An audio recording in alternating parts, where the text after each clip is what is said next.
Your Help presents Stress-Free Living with Ray Samich and Mr. Stress-Free, Ratanjit S. Sandhi. This audio program is an unscripted and unrehearsed conversation between Ray and Ratanjit. It is shared with you in hope of adding value to your life. We encourage you to listen to this program in its entirety to receive the full impact of its message. Sit back, relax, open your heart, mind, and soul to this edition of Stress-Free Living. Welcome to Stress-Free Living. I'm Ray Samich with my co-host, Ratanjit Sandhi. Ratanjit, how are you today? Wonderful, Ray. How are you? Excellent, thank you. Always better, as I've said so many times, always better when I have this opportunity to spend some time with you and think through some things that may help me and hopefully will help a whole lot of other people have less stress in their life. That's the whole purpose of stress-free living, as we look at some of the things around us every day and look at them perhaps in a different way than the world tells us to see them.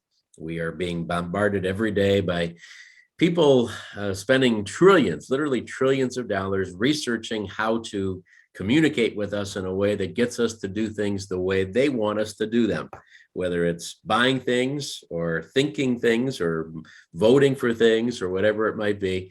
And we try to bring some sanity to that and align ourselves with what is intended within our souls, our hearts, and our minds.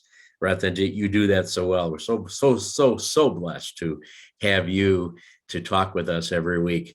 And before we go any further, I want to remind everybody that you can listen to us a number of ways besides on local radio here in the Cleveland area and around the world at wintradio.com. But you also can catch us on the YouTube channel, because we do have Stress-Free Living Radio on YouTube, and you can go back and watch and listen to many of our previous programs that are recorded and housed there. And also by way of Zoom, if you would like to be part of our program, we will be happy to send you the link, but you can also find that on a YouTube channel and also on the website, and join us live, as we have many people do every week, allowing us to talk during the breaks and get your feedback and your input. And I hear your questions, so I can in turn ask Ratanjit about whatever may be on your mind. Ratanjit, last week we talked about education. That was a topic that is very, very important to you. And I'm not sure our listeners are aware, they probably aren't, that you have been over the years on the boards of many colleges, many institutions. You have brought your proposals and your ideas for new standards of teaching, new standards of learning to a lot of these major organizations across the country and maybe on a global basis. And so this has been a topic that is near and dear to your heart. We talked about it last week, and we seem to ask more questions instead of get answers. We certainly talked about the problem, and I don't think we need to spend any more time talking about the problem, because it's there, and I think everybody agrees it's there. The education that our children, and by children I even mean our 20-year-olds, our young people are getting an education that is not preparing them for life. And it seems like the more education they're getting, the wrong education, all we're doing is we're creating more white-collar crime, and we're creating more inequity in the world. So we need to find a better way of fixing our education system. And it really comes down, doesn't it, to understanding what the core problem is, to truly getting the core problem. And I know you've been thinking about maybe how to illustrate that if you don't understand the problem, you don't get it, then you're never going to be able to fix it. Absolutely. So we talked about actually sins of education, how our education has compromised the entire human race. It doesn't matter whether we go to Ivy colleges, Ivy League colleges, or local or any universities, or whether the person has very high IQ, very bright, or they're gold medalists. Under all circumstances, this education system has not given us what we are totally capable of how we can become true human, utilize our full capacity. See, human is the only species right from birth. It has to be taught everything. What we call the teaching gives us how to live life, how to be civilized, how to be happy, how to be prosperous. All that is taught through education. And there is formal education and there is informal education. And we are constantly learning through context, through association, through working in a company, through our parents, through our neighborhood, through our customs, through our history. All that is eventually teaching us. So now the thing is, why aren't we able to ultimately be what we are designed to be? Because last week we covered all the symptoms of what this education system has deprived us, how this education system has misguided us, and how the system has compromised humanity. So now the question is why? Why this is happening? With the greatest intent of all of us, our parents or our ancestors or teachers or schools or governments, they have all the intention of giving us the best college, best education. And in spite of that, why are we not able to get there? So I want to relate that through a story. Now, the story needs a little background. So in India, people, right from early historic days, people always, because there were no banks, there were none of these things in villages or all over the places. So they consider gold as their security because gold value always goes up. But they only invested in pure gold.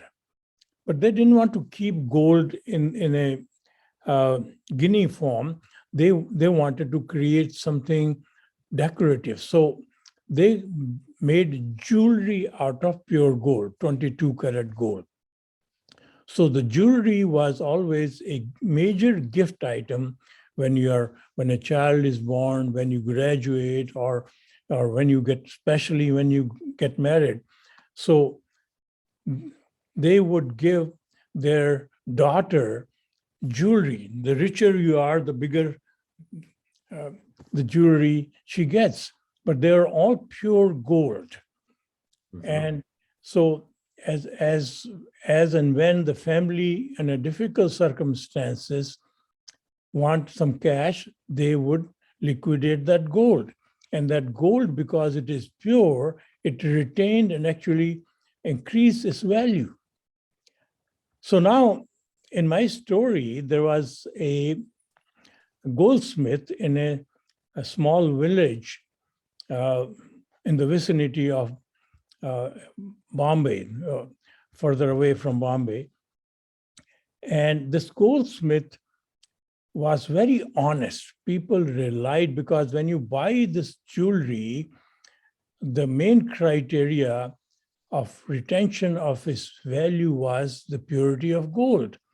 So that's why they would go to a reliable goldsmith. So this person had high reputation of providing pure gold. And he created very nice jewelry.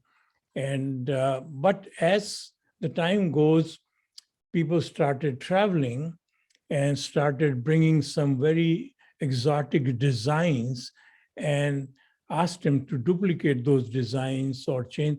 He had limited capability of creating exotic designs. But it so happened that he had a son who was almost at the level of genius, very high IQ, very intelligent. He topped his high school, and then he got scholarship in a college in Bombay of creative arts, and he topped the college, and then he got a scholarship from Paris to study more creativity, more creative art. And there also he was on the top of his class. And then he decided to understand how to run the business because he wanted to help his father in his business. So he got a scholarship from Harvard, MBA. So he did his MBA, and then he comes home. He started creating some very unusual designs, working with his father. And people started flocking from around the villages, and his design became very popular. And eventually he convinced his father to open a showroom in Bombay. And the business was growing so fast, so well, and his father saw how creative his son was, how efficient his son was. So he handed over the business to the son. Now, in this whole understanding, this youngster really focused on the creativity, marketing, and business side of it, and did not comprehend the core foundational value of the jewelry, which was purity of gold. So as the time goes, he wanted to make his operations. He opened few showrooms, and he wanted to make the operation more efficient, and in the process, and lower the cost of everything so that he can make more profit. So in the process, he interviewed different suppliers. So one of the supplier who was very convincing and very marketing oriented convinced him and said, look, I can save you some money, and then I can give you my gold has higher rigidity. You can create some jewelry which is much more able to withstand, because 22 karat gold is little softer. So he switched. He said, it's a pure gold? Yeah, it's a pure gold. But this guy, youngster, did not have the capability to differentiate between the purity of gold because he was never trained to do that. And as the time goes, this guy realized the new supplier understood this weakness and started supplying lower quality gold, instead of 22 karat gold, 14 karat gold. And his design took off. And finally, there came a moment, his wish list came through. One of the biggest industrialists in Bombay, his daughter was getting married. So he gave an exclusive contract to design jewelry to this guy. And this was several $1 million contract. And he designed amazing jewelry. So at the wedding, one of his classmates of this industrialist was a metallurgist, and who took a job in South Africa in the gold mines. So when he was looking at the jewelry, he saw that this is not pure gold. It doesn't look like pure gold. So when he told his friend that I don't want to caution or alarm you, but somehow I don't feel this is pure gold. So this industrialist has many companies. One of them was a chemical company. He called his director of research and asked them to evaluate the purity of gold. And sure, they found that that was not 22 karat gold. So now, in spite of all the glamorous education, all the creativity, all the intelligence, everything,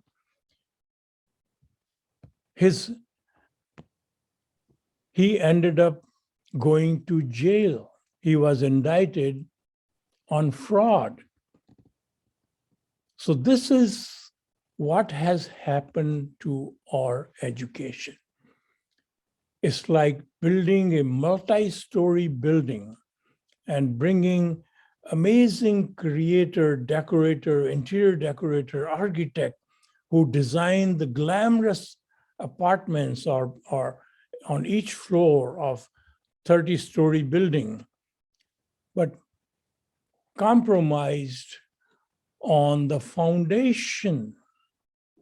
The first huge storm came and the whole building collapses. That is what has been happening in our life. In spite of doing PhDs, in spite of having all this glamour education, having tremendous intelligence, our life is full of miseries.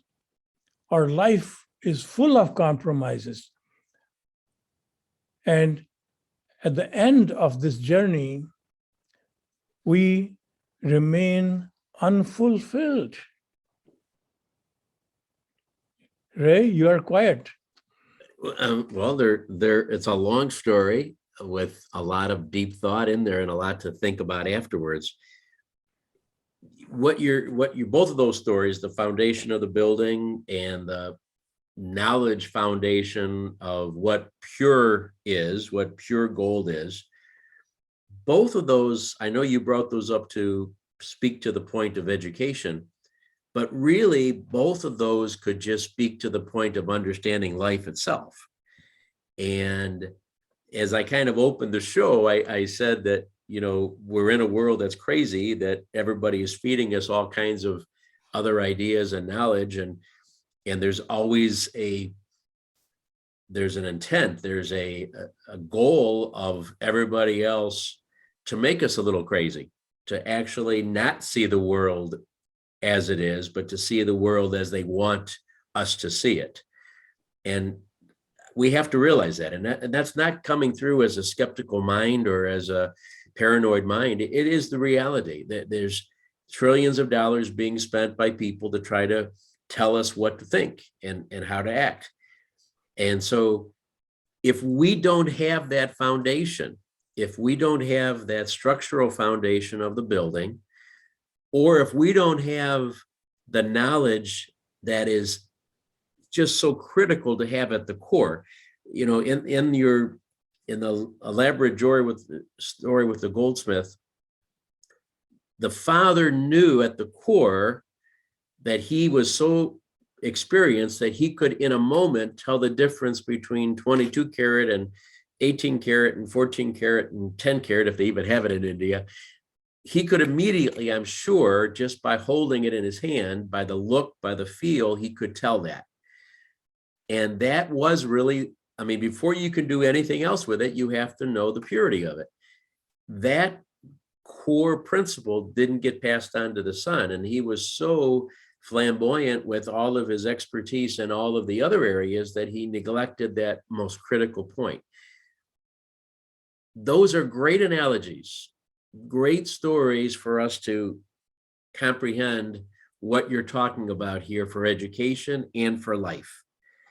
Because if we don't have that core principle, no matter what we do, the building's going to fall down or the business is going to get destroyed because we're going to get found out. Eventually we'll get found out. And what's interesting is that in your story with the multi-million-dollar contract, it was professionals, experts that found him out. They're the ones that told on him, if you will, discovered the fraud and then destroyed his business. That's because the kid didn't really know. It didn't sound like the kid was trying to be fraudulent. He just didn't know. But there's so many things in our life where we do know we're not doing things the right way. We do know we're cutting corners.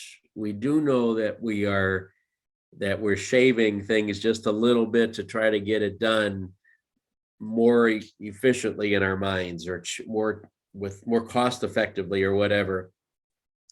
And maybe we'll never get caught by those professionals, by those experts, but we will get caught by our conscience. And that capture, when we can't sleep at night eventually because we know what we did or what we didn't do, to me, that's kind of the worst jail to be in. Worse jail than being indicted for federal fraud. It's more like, how could I have cheated these people? How could I have cheated my life and cheated my integrity? So I was silent because your stories were powerful. Stories were really very effective to me to understand this point that sometimes it's, when you just on the surface of a word like education, it's like, yeah, everybody's talking about education, everybody's talking, but when you really think about an example like you gave us, makes it hit home that much harder. We are already at time for our first break. So now we're both going to stop talking for a moment. We'll chat with some of our Zoom people that have joined us here today, get more questions, get more comments, and come back as we are going to hopefully finish this topic today. You said, why does it happen? Now, Ratanjit, what do we do about it? How do we change this situation where we have so many sins of education? This is Stress-Free Living. We'll be right back in a moment. All right. We only have two. My gosh, we have two wonderful people here today. Steve, or doctor, would you have any comments? Yeah, Ray, you have raised a very good question, that who will be the expert on education? So how to identify the expert who is a really educated guy? And who will be able to identify that this thing has happened? Are the vice chancellors or the presidents or the universities, are they the people?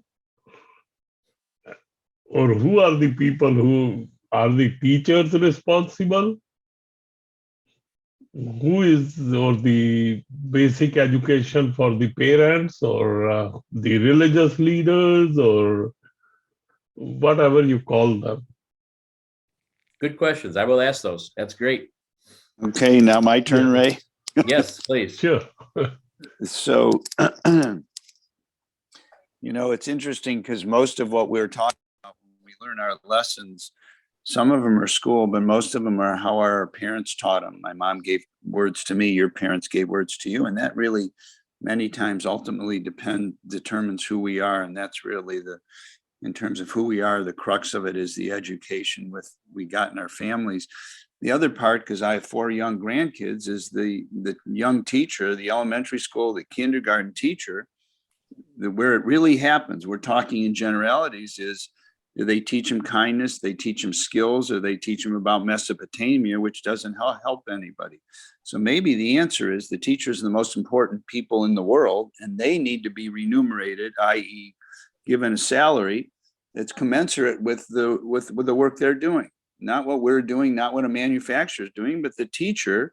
If we had salaries that made the best people go into teaching at any age, I think that's the key, and that's one part. Thank you. You have another minute for my second part? I do not. Sorry. We are back on Stress-Free Living. Ray Samich and Ratanjit Sandhi with you today, and talking on our break, as I promised, with a couple of our Zoom guests here today. Ratanjit, it's so wonderful to have them participate and be a part of this conversation. So I'm going to run right with their comments and their questions because they were excellent.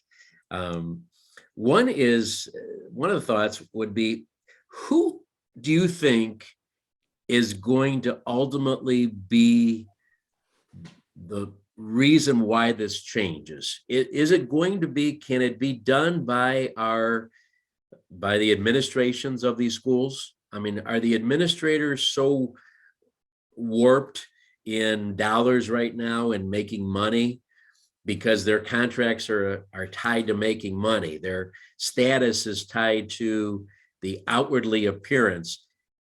Can we trust our administrators to be able to see that there's a problem and change things? Or is it the teachers that need to maybe revolt and say, no, this is not acceptable? Or is it the parents of the children that should stand up and say, we won't accept this anymore? Is it the community leaders that are knowing that these things aren't happening properly in the community schools that are going to take it on? Is it the business leaders that are not getting properly prepared and educated students coming into their businesses? Is it our religious leaders that know that the morals are not being taught, the basic morals? Who is responsible to identify the change and start promoting change? Anybody? All of them. Because what happens is, if you have wonderful parents who put some great thoughts in you, but if those thoughts are not carried by your teachers in your elementary school, your school, then those thoughts are somehow, glamour is going to take over. Some very glamorous teacher who is very impressive, who you are very impressed by, contradicts what your parent told you, then your mind is fundamentally confused. And then if you, after graduation, go and work at some place, and they say, no, all that, what you learned, all that, this is not going to work. If you want a job, then you have to follow this norm. So if our society is not vested in the purity of gold, then, or the fundamental principle of life, then we are, all this glamorous education, all ABCD, all the science, all computers, all this thing is not going to give us a life which we want. It will be a compromised life. So excuse me, where do we start? Yeah, which, you said all of them, and I don't disagree. I think everybody would say, yes, there has to be an effort by all of them, but it has to start somewhere with one of those groups. I mean, they're not all suddenly going to rise up together and have that aha moment and say, okay, let's change everything collectively. That's not going to happen. There's too much money in it. That is one of many reasons. There's just so much money in education that is being spent and being raised and being used. Okay. And made by and being made, yeah, that it's not going to suddenly change collectively. It's going to have to come from one segment that's going to say enough is enough. We're going to look at this and we're going to find better ways of doing it. So who is that up to? Well, in our civilized society, really, Ray, it is the lawmakers, it is the government, it is our leaders who, if they are able to do that, are self-interested institutions, businesses who are vested in just making money at any cost will not do that. So until we have proper leaders who are sent into making our authoritative government, and they will be able to eventually make some laws or make some standards, make certain things. Otherwise, this will be just a pipe dream. And the thing is, at this moment, as we talked in our Sins of Education, is all our elected officials are bought by lobbyists. So the self-interest groups have bought them. So any honest person who wants to come into the government has very little chance. So it is a very gloomy picture. I don't know how else to say that. Parents can try, but parents themselves don't know what to teach. With all the best intention, they can only teach what they have been taught. I have a couple observations. In the last election, being in radio, we had election night coverage. It was the first time in 30 years of election night coverage for me that anybody ever cared the slightest bit about school board members. That is, over the years, there have been many years where we didn't even mention those races because there were not really any races going on. If you had 5 positions on the school board, you had 5 candidates that wanted it, or maybe not even, maybe sometimes only 4, and they had to find a 5th from the community who would want to be on the school board. There was no interest at all in school board elections except for the candidates that were themselves running. This past year, that was probably the majority of our conversation. Local school board races were hotly contested. Sometimes there would be 12 people trying to fill 7 seats. And the reason for that was because of COVID primarily. Should kids wear masks? Should there be remote learning? Should there be hybrid learning? Should, all of these types of factors that were bringing education close to home, whether it's because of convenience or conversations about security or whatever, but there were reasons there that made people notice. Wouldn't it be wonderful if we get past COVID? Hopefully we will, and we will still have attention to those school board races because they would actually look at what is being taught and look at what should be taught and realize that there is a major gap between the two. Maybe this might be a silver lining for COVID. Maybe local attention to the whole process is what we need. What do you think? I'm sorry to throw cold water on your this thing, but all these people who are coming or contesting for election are vested in their own self-interest. They are not educated to begin with. They have degrees. They can speak beautiful language. The truth is missing. So see, imagine for a while that in the kindergarten teachers are paid the least. Now we have an amazing population because the age of our human life has been extended. So there are people who after retirement still are very healthy and they have experienced life. And after retirement, if they are not given they do not have a purposeful living, just by going on vacation and having parties, that does not extend the life. Many of these people end up falling sick and dying after retirement.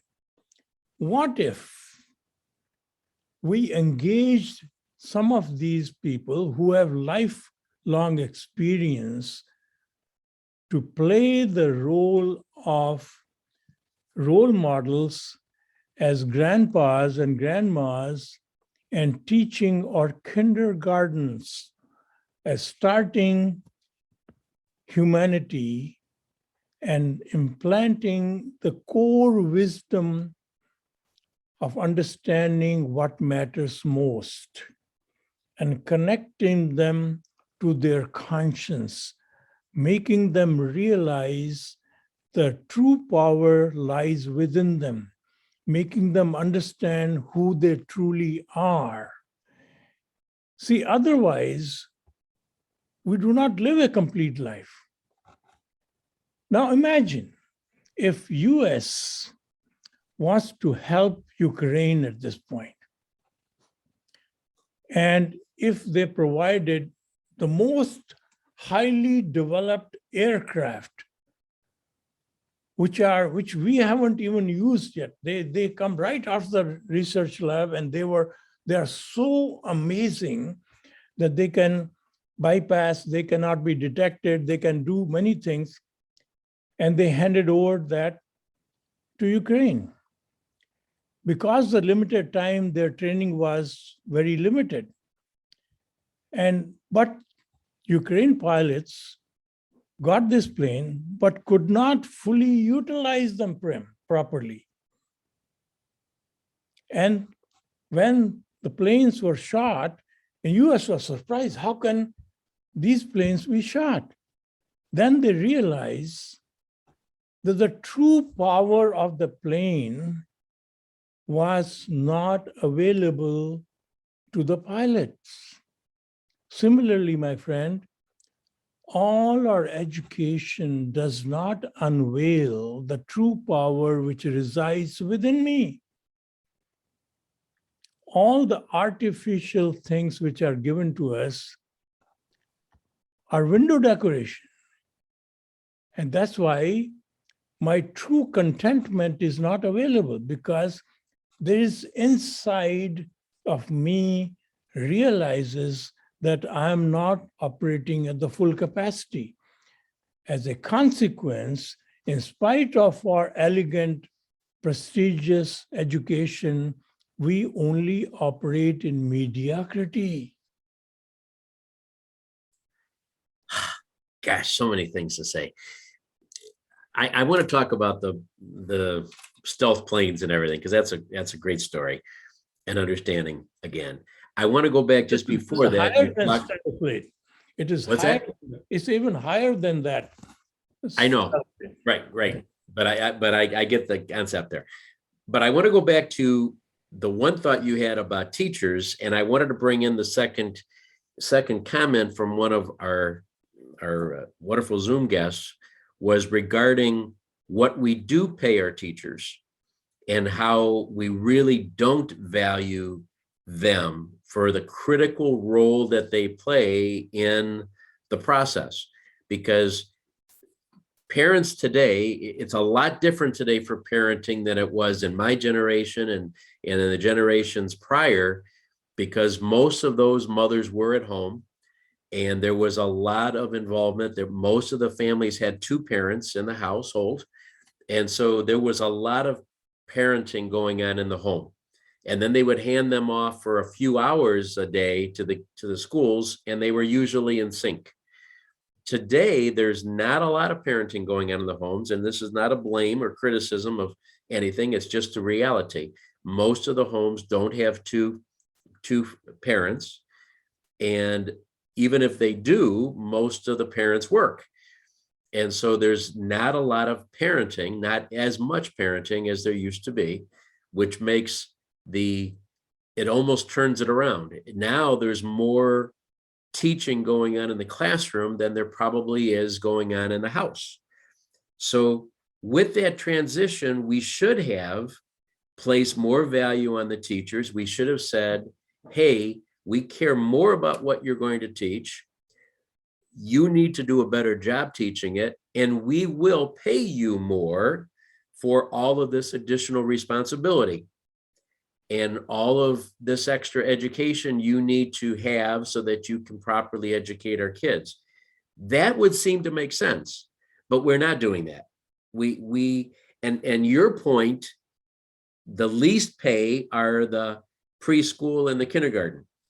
Yes. The most formative years of that student are where we pay the youngest teachers, who not only are probably the least educated, but they also have the least amount of life wisdom, just because they're 23 years old. So you can see with these points why we are messed up. But Ray, I again don't want to throw cold water on this. Go for it. I can take it. If you triple the salary or made it 10 times the salary and brought teachers, they will become efficient in teaching ABCD and alphabets and all that.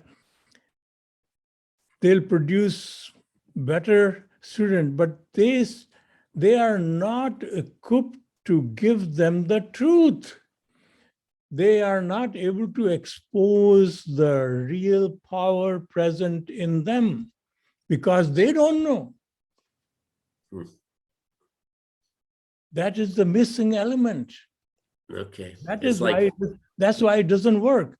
That's why Harvards of the world aren't able to solve this problem. They are brilliant teachers. There are private schools people send, and private school teachers are paid well. And they don't produce anything better. Yes, their efficiency of learning and worldly knowledge is better. It's just like my example of that goldsmith. Creativity. He went to all these best schools. He became the best jewelry maker in the world. But he made jewelry out of impure gold, had no value. we need to take a break. When we come back, I don't know how we're going to wrap this up in one short segment, but Ratanjit, this has been two hours. We've got to come up with a solution here. We have to come up with a way to counteract the sins of education. We hope that we can do that on this edition of Stress Free Living. We'll be right back. Steve, back to you for part two. I apologize. I was hearing the music in my ear. Are you with us, Steve? I'm with you. I just couldn't unmute. That's okay. I'm also folding laundry at the same time. So just to finish what Ratanjit just said, the problem is that, and I will tell you, I have patients who are wonderful young teachers who have the right ethics in that, and they work very hard. So I think we also need to acknowledge those that are doing what they can and should. One of their issues sometimes is they've told me that they try and teach morals and the right thing and the good thing, but the kid's home life does not promote that. So it's like when I worked in foster homes when I was in college, just volunteering, and you could make a big difference. You thought you were doing well, and the kid goes home to a dysfunctional family, alcoholics, whatever, and they come back, and all the work we thought we had progressed with went the other way. And I want to leave the viewers with a positive outlook, and that's the hard thing. The second part that I was going to say, which is not related to this, or was that in the earlier discussion, you were talking about doing the right thing. And one of the things that we taught in Judaism is when we say our Yom Kippur, where our days of atonement, we atone for our sins. They say you can say all you want, but you've done well when the next time you have an opportunity to do something wrong or cheat somebody or do something not right at that point, and you say, no, I'm not going down that road. I'm going to do the right thing. That's when it's not words. It's when your actions actually have shown you've made contrition and you're headed in the right direction. Sorry, two different things, but that always spoke to me. It wasn't what you said. It was when you had that opportunity maybe to do the wrong thing, you chose the right thing to do. Sorry. We are back on Stress Free Living. Ray Samich and Ratanjit Sande with you today on part two of our program on the sins of education and trying to understand how we can fix our education system, which over the last hour and 45 minutes or so of these couple of shows, we have really, I think, demonstrated dramatically. Our conversation during that break, Ratanjit, made a very good point I would like to share. There are a lot of teachers. We have been critical of the education system, and there are a lot of teachers who really do give it their all. Probably like, maybe the Ukraine pilot in your example, who is an incredibly talented pilot, and yet their plane gets shot down. And, how could that happen when they are so gifted and trying so hard and so dedicated? Well, if you don't know the capabilities of everything around you, then even if you are operating at your peak and giving it your all, it may not still have the results that we need to have. And I think that may be what's going on. There's a lot of teachers who are dedicated, they're trying, they're working hard, incredible amount of hours, incredible amount of energy and time, and they care. And yet they actually, and I have some in my family, I have teachers in my family with my children, are the most frustrated by the fact that they don't see the results that they want. When you put this much effort in, you think you should get this much results out, and it's less. And that's part of the problem. A lot of people are leaving their teaching jobs because they're not feeling that satisfaction, that contentment, and they're very frustrated with, quote, the rules of the game right now that they're playing with. So this is a problem that isn't, in no way are we saying that we're blaming any one segment. This is not about a blame game here. Blame can go around to a lot of people. It's really about trying to find the solution, because a lot of the people involved are getting hurt, including the hardworking teachers. A lot of them are also getting hurt here. So let's get right to the point, Ratanjit. In the last few minutes, you came up with one good idea there. I love that idea of taking our 65 to 80-year-old retirees and saying, and I don't mean to put a cap on it, they could go till they're 100, 65 and up retirees, and say, let's put you back in the early years of schooling. Let's tie you into one of these 23-year-old bright young men or women that are starting out in their career, and let's put you there so that wisdom of what they've learned in life can be shared with these kids. I think that is a tremendous idea. Is that being done anywhere? I don't know. I don't think so in a massive way. But see, two things. See, morality, one of our Zoom's listeners asked us, said they are teachers are teaching morality, but if the morality is not enforced at home, it doesn't stick. Right. Fundamentally, Ray, morality and goodness cannot be taught. It is an outcome of finding the moral goodness present within you. When you find that, then everything you do automatically becomes moral. You don't do moral, you don't become moral. That is why our society has failed in teaching morality. Everybody who pretends to be moral has a price tag. If they are given $10,000, they can do immoral things, or they can, some people have $1 million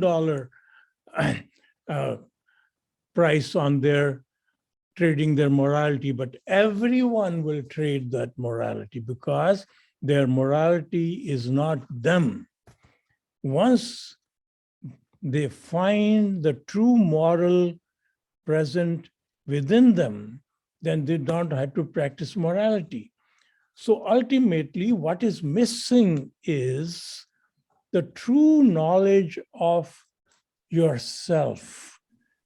In that aircraft which we handed over to Ukraine has something unique within that. Until we find that, you don't operate at peak level. So similarly, what is unique in me?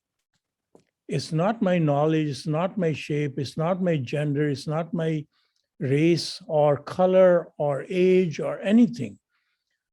What is unique in me is I have unlimited power present within me, which I'm not able to tap. Nobody taught me how to tap. Nobody made me aware of that power exists. They have placed all kinds of labels on me that you are white, you are black, you are this, this is your name, this is your caste, this is your religion, this is your this. But nobody really connected me to, nobody first gave me the knowledge. Knowledge alone is not enough. then they did not have a systematic way to connect me to that power. So I am operating only on the surface knowledge and not truly empowered by the power present within me. The power is present in every one of us. Every one of us is unique.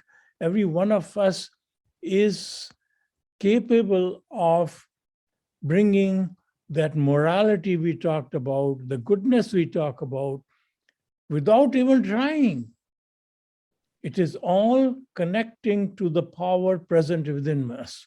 So the first part of our core education is to make us realize that power present within us. So if we are going to bring these retirees to train these kids, then we have to first make them retirees aware of the power present within them. And it's not essential that after living your 50 years, 70 years, 80 years, you are connected with that power. So once you bring the power within them, you change, you transform them. And once they are transformed, they become our amazing teachers to bring the human race to its pinnacle, to its peak. They will begin to utilize their full capacity, which is present within them. Right? Okay, so it's two parts: making us aware that we have this power within us, and then two, once we know it's there, understanding that that gives us the power to transform us and transform others. Yes. Love it. Everybody listening to this right now can do that. They can really think this through and understand this through and connect to that power within us. Now what, Ratanjit? Now what, when we're looking at a global education problem and sins of education that are corrupting at best corrupting minds, I don't know, maybe at worst corrupting minds, but also just not informing minds, leaving millions of young minds uninformed to what's important. How do we start down that path? Is it as simplistic as saying, start with us and see what happens? Or is there something else that we're supposed to do at a larger level? Well, see, ultimately, Ray, if you have a pond which is highly polluted, and the pollution comes from somewhere, there is a stream flowing into that pond which is polluting it. So you want to clean that pond. The first thing you have to do is stop the pollution coming in. Right. And then keep on bringing the fresh water and start cleaning it. So it doesn't happen instantly. So fortunately, a human being eventually ages and dies. So it gives us refreshing humanity. So we are continuously refreshing human beings through our youngsters. So if we change the mind of youngsters, now the science tells us that your frame of mind is made within 7 years of age, who you are going to be. So that is the most critical time of creating a full human being. And by utilizing our retirees and retraining them to understand this concept of power within you, and it's not only a teaching them, these little children, but making them aware and having them connecting to that power through meditative means. We have to take another show to talk about methodology, how to do that. But ultimately, if we are able to give them the wisdom present within them, then we empower them.